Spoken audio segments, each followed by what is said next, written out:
this is Maria D with the Wreath Machine coming to you today with the Wreath lock.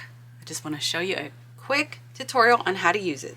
So what you do is you flip your wreath over to the back and find a crossbar that is centered on your wreath so that the design is centered on your door. So what you do is you get your wreath lock, you flip it over and you flip it upside down facing the wreath. Then you take the wreath lock and you pass it through the crossbar of your wreath and pull up. Easy installation. Once you do that, you take your wreath lock and you place it on the door. Once you close the door, you can no longer remove the wreath from the door. So this is just a quick tutorial on how to use the wreath lock.